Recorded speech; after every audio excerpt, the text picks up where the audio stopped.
Inscreva-se no canal Linha de Divisa, deixe seus comentários e acione as notificações. Por que eu estou tocando nisso?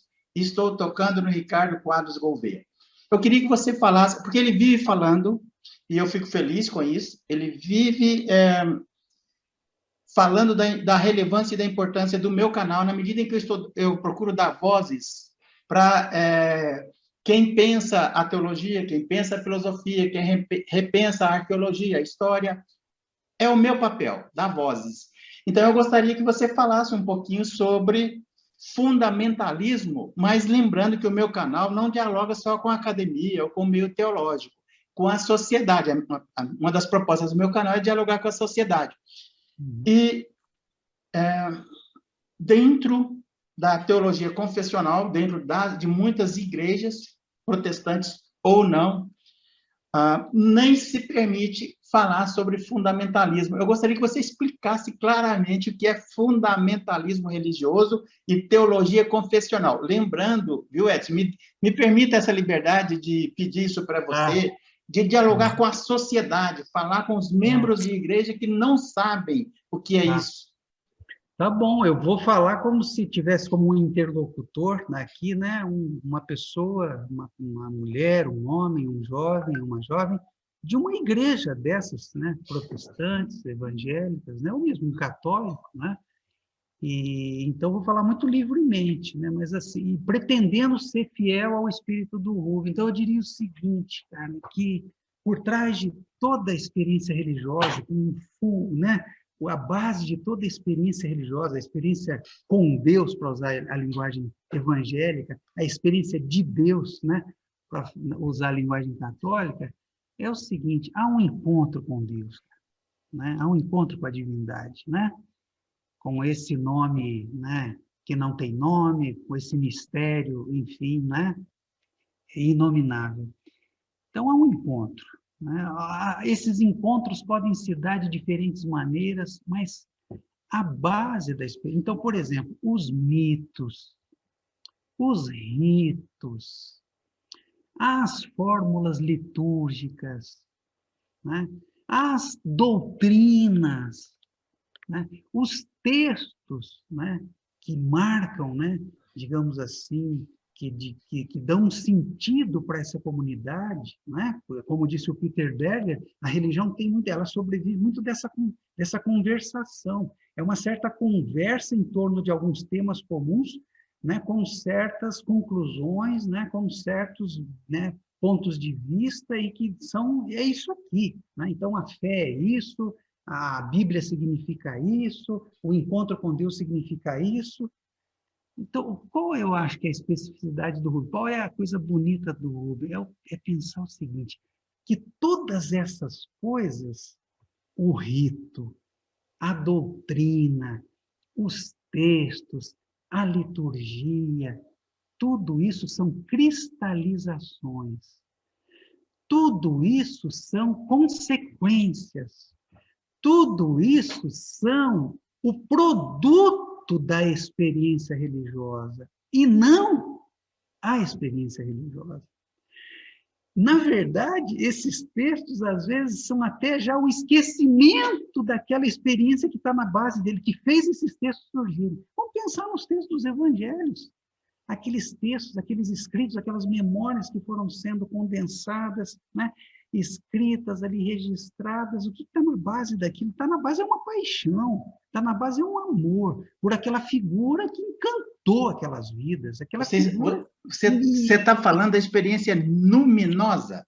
E é isso. Por exemplo, né, se a gente pegar os teóricos da religião, e o Rubem, eu acho que ele estaria exatamente nesse grupo, né, desses pensadores mais, digamos assim, da experiência religiosa, os chamados fenomenólogos. Ele estaria ao lado de um autor, né, como, por exemplo, esse, né, que faz referência exatamente a essa que é o Otto, né, Rudolf Otto, né, é a experiência do luminoso.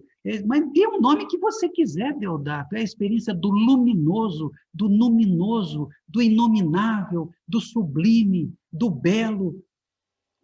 É a experiência de um encontro.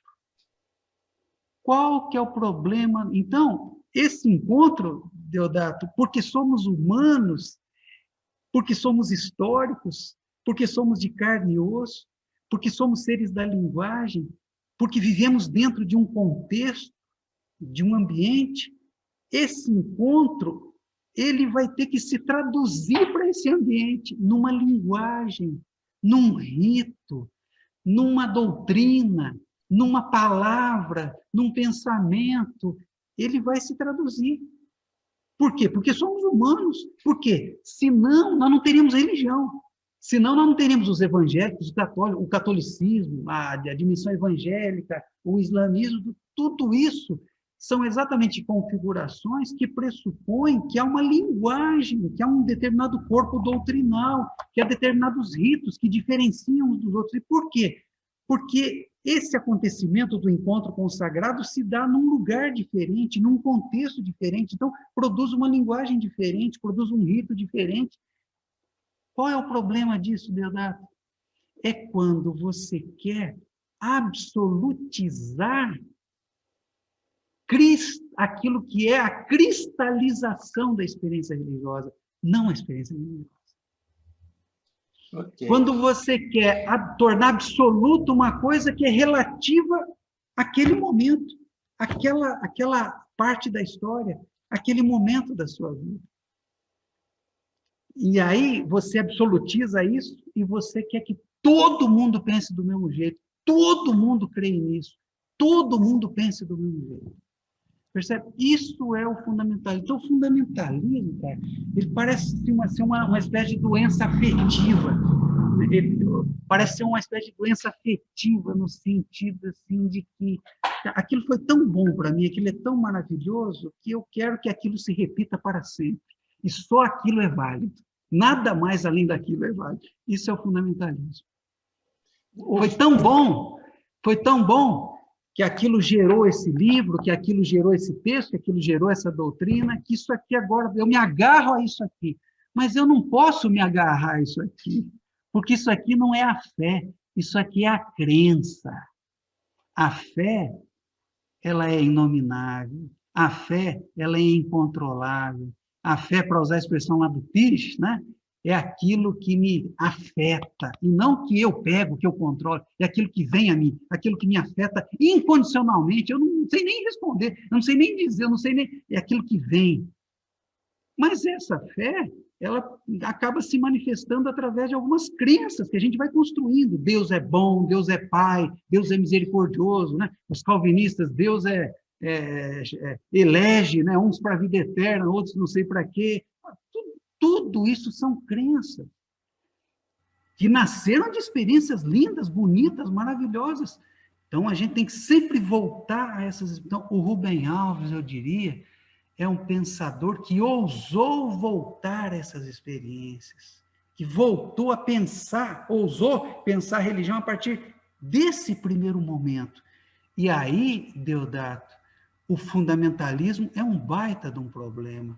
Porque o fundamentalismo, quando nessa necessidade, né, de absolutizar uma coisa que é sua, que é relativa, ele amputa a religião, ele amputa a experiência religiosa de muitas coisas. Por exemplo, ele tira da experiência religiosa uma certa comunhão, um certo reconhecimento de que outras experiências religiosas são possíveis, né? Ele traz uma unidimensionalidade que é perigosa, né?